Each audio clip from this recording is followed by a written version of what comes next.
जब एक हिंदू मक्का में गया नाम बदलकर, तो देखिए क्या हुआ उसके साथ। इस्लाम धर्म को मानने वाले मुस्लिम लोगों के लिए मक्का मदीना सबसे पवित्र स्थान में से एक है, लेकिन मक्का मदीना में हिंदुओं को जाने की इजाजत क्यों नहीं है? क्या होगा अगर कोई हिंदू मक्का मदीना में चला जाए? ऐसा भी कहा जाता है कि इस पवित्र जगह पर हिंदुओं के देवता भगवान शंकर को कैद करके रखा गया है। क्या सच में यहाँ महादेव को कैद करके रखा गया है? और अगर ऐसा नहीं है तो यहाँ पर मुसलमानों की भीड़ देखने को क्यों मिलती है? और क्या होगा अगर कोई हिंदू यहाँ पर जाने की कोशिश करे? ये सब कुछ जानेंगे आज की इस वीडियो में। आपने भी कभी ना कभी ये बात जरूर सुनी होगी कि जिसका काबा पर मुसलमान लोग पत्थर बरसाते हैं, वहाँ पर शिवलिंग मौजूद है। जिस जगह पर शैतान बोलकर पत्थर बरसाए जाते हैं, वो जगह कोई और नहीं बल्कि भगवान शिव का शिवलिंग ही है, जिसे मुस्लिम लोगों ने कैद करके रखा है। इस्लाम धर्म के लोगों ने कई सालों से शिवलिंग को कैद कर रखा है और उन्हें लगता है कि कोई भी हिंदू वहाँ आकर अगर इस पर पानी डालेगा तो वो आजाद हो जाएंगे, और वो लोग ऐसा नहीं चाहते, इसलिए उन्होंने हिंदुओं का वहाँ जाना वर्जित कर रखा है। लेकिन इस बात में कितनी सच्चाई है, इसका पता आज हम लगाने की कोशिश करेंगे। जिस जगह की हम बात कर रहे हैं वो मक्का मदीना सऊदी अरब में मौजूद है। सऊदी अरब पूरी तरह से एक इस्लामिक देश है। सऊदी अरब में पेट्रोलियम बहुत ज्यादा मात्रा में पाया जाता है, इसलिए सऊदी अरेबिया को दुनिया के विकसित देशों की लाइन में रखा जाता है। सऊदी अरब की राजधानी रियाद है, वहाँ की करेंसी रियाल है। यहाँ पर दो शहर मौजूद हैं, मक्का और मदीना, जो कि यहाँ की राजधानी से भी ज्यादा प्रसिद्ध हैं। ये दोनों ही शहर सिर्फ सऊदी अरेबिया में रहने वाले मुस्लिम लोगों के लिए ही नहीं बल्कि पूरी दुनिया में रहने वाले मुस्लिम लोगों के लिए बहुत महत्वपूर्ण शहर है, क्योंकि यहाँ पर उनकी सबसे पवित्र जगह मौजूद है जिसे वो जन्नत की तरह मानते हैं। मक्का और मदीना के दर्शन करने के लिए लाखों की संख्या में हर साल यहाँ पर मुस्लिम लोग आते हैं। जिस तरह हिंदू धर्म में मान्यता है कि मरने से पहले तीर्थ स्थानों के दर्शन जरूर करने चाहिए, उससे हमें मोक्ष की प्राप्ति मिलती है, उसी तरह से इस्लाम धर्म में भी यही माना जाता है कि मरने से पहले एक बार मक्का और मदीना के दर्शन जरूर करने चाहिए, क्योंकि उससे हमें जन्नत की प्राप्ति होती है। ऐसा भी माना जाता है कि मक्का और मदीना के दर्शन करने के बाद लोगों के सारे पाप और दुख दर्द मिट जाते हैं और इंसान खुदा के नेक बंदों में शामिल हो जाता है। यही वजह है कि हर मुसलमान का सपना होता है कि वो जिंदगी में कुछ करे या ना करे, लेकिन मरने से पहले एक बार मक्का और मदीना के दर्शन जरूर करे। ये जगह मुस्लिम लोगों के लिए कितनी खास है, इसका अंदाजा इस बात से लगाया जा सकता है कि पूरी दुनिया के मुसलमान कहीं भी बैठकर नमाज क्यों ना पढ़े, हमेशा काबा की तरफ मुंह करके ही पढ़ते हैं। जैसे कि अगर भारत में रहने वाले मुस्लिमों की बात की जाए तो वो लोग पश्चिम में मुंह करके नमाज पढ़ते हैं, क्योंकि हमारे देश की तरफ से देखा जाए तो काबा पश्चिम की तरफ मौजूद है। इसी के साथ ये भी माना जाता है कि पश्चिम की तरफ मुंह करके झूठ बोलना भी पाप होता है, क्योंकि वहाँ पर पवित्र स्थान काबा मौजूद है। जब भी मुस्लिम लोग हज की यात्रा करके आते हैं तो काबा के चारों तरफ चक्कर लगाते हैं, जिसे तवाह करना कहा जाता है, और इसे हज का सबसे महत्वपूर्ण हिस्सा भी माना जाता है। इसके साथ ही मदीना की जियारत करने भी जाते हैं। मदीना वो जगह है जहाँ पर मोहम्मद पैगंबर साहब की कब्र बनी हुई है। अब बात करते हैं आगे की तरफ फैली हुई इस खबर के बारे में कि काबा में शिवलिंग मौजूद है। अगर आप सोशल मीडिया का इस्तेमाल करते होंगे तो आपको भी ये पता होगा कि ये बात बहुत तेजी से फैल रही है, लेकिन हम आपको बता दें कि ये बात सरासर गलत है। काबा में कोई शिवलिंग मौजूद नहीं है, और अगर आप हिंदू धर्म से हैं और अपने धर्म की शक्तियों को पहचानते हैं तो आप अच्छे से जानते होंगे कि महादेव को कैद करके रखना किसी के भी बस की बात नहीं है, जिसमें हम तुच्छ मनुष्य तो बिल्कुल भी नहीं आते। कहते हैं कि जब शिव भगवान की तीसरी आंख खुलती है तो दुनिया में प्रलय आ जाता है। ऐसे में कैसे मान सकते हैं कि कोई महादेव को कैद करके रख सकता है? वैसे सिर्फ हिंदू धर्म की बात ही हम नहीं कर रहे हैं, आप चाहे किसी भी धर्म में आते हो, ईश्वर का घर एक पवित्र स्थान होता है, और एक ईश्वर के घर पर दूसरे ईश्वर को कैद करके रखना, ये बात सर के ऊपर से जाती है। इस बात पर कोई भी विश्वास नहीं करेगा कि ऐसा होता है। चाहे हिंदुओं के ईश्वर हो या मुस्लिमों के अल्लाह, कोई भी ईश्वरीय शक्ति इस बात की इजाजत नहीं देती कि दूसरे धर्म की या उनसे जुड़े भगवान की निंदा की जाए, फिर उन्हें कैद करके रखा जाए। हम चाहे किसी भी धर्म से क्यों ना आते हो, हमें हमेशा यही सिखाया जाता है कि सभी धर्मों के लोगों की और उनके रीति रिवाजों की इज्जत करनी चाहिए। फिर ऐसे में काबा में शिवलिंग का होना तो नामुमकिन सा है। बहुत से लोग ऐसे भी हैं जो इस बात को तो नहीं मानते कि मक्का मदीना में भगवान शिव को कैद करके रखा गया है, लेकिन उनका ये मानना जरूर है कि काबा में शिवलिंग मौजूद है। लेकिन हम इस बात की पुष्टि करते हैं कि वहाँ पर कोई शिवलिंग मौजूद नहीं है। असल में जब मुस्लिम लोग हज यात्रा पर जाते हैं तो वहाँ पर मौजूद शैतान को पत्थर मारना भी उनका एक रिवाज होता है, जो करने के बाद ही मन की हज यात्रा संपूर्ण मानी जाती है। शैतान को पत्थर मारने की इस प्रथा को ड्यूरेशन वैसे तो 3 दिन का होता है, लेकिन ईद उल अजहा के दिन से इस रस्म की शुरुआत की गई थी, इसलिए इसी दिन शैतान को पत्थर मारना ज्यादा शुभ माना जाता है। इसलिए लोग इसी दिन शैतान को पत्थर मारने की ज्यादा इच्छा रखते हैं। हज के लिए आए लोग तीसरे दिन यहाँ मौजूद 3 बड़े पिल्लरों को शैतान समझकर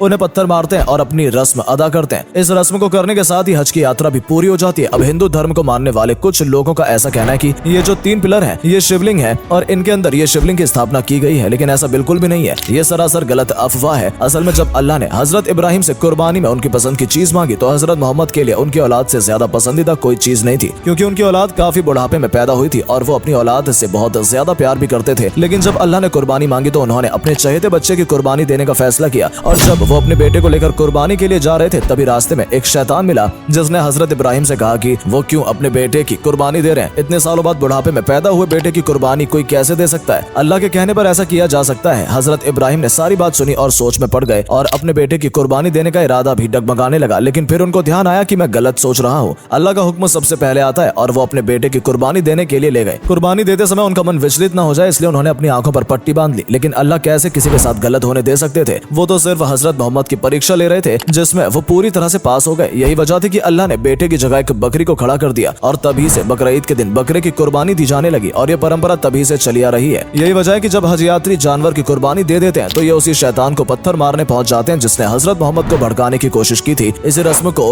निभाते हुए खुदा से ये वादा भी करते हैं कि कोई भी शैतान उनके इरादों को डगमगा नहीं पाएगा, चाहे वो शैतान बाहरी दुनिया से हो या फिर उनके मन में हो। वो हमेशा सच्चे दिल से खुदा की इबादत करते रहेंगे। लेकिन अब सवाल ये आता है कि अगर वहाँ पर ऐसा कुछ भी नहीं है तो हिंदुओं को वहाँ पर क्यों नहीं जाने दिया जाता? तो सच्चाई यह है कि सिर्फ हिंदू धर्म की ही नहीं बल्कि किसी भी गैर मुस्लिम धर्म के व्यक्ति को काबा में प्रवेश दिया नहीं जाता है। अगर आप वहाँ जाना चाहते हैं तो आपको मुस्लिम होना अनिवार्य है, क्योंकि ऐसा कहा जाता है कि जो मुसलमान नहीं है वो सच्चे दिल से अल्लाह पर विश्वास नहीं करता होगा, और जिसका अल्लाह पर विश्वास है ही नहीं उसे हज करने या काबा में प्रवेश करने की इजाजत नहीं है। तो दोस्तों, आज का ये वीडियो आपको बहुत सारे सवालों के जवाब देकर गया होगा। हमारी सिर्फ इतना ही कहना है कि धर्म चाहे कोई भी हो, हमें उसकी इज्जत करनी चाहिए और उनको उनके रीति रिवाजों और तीर्थ स्थलों का सम्मान करना चाहिए। धन्यवाद।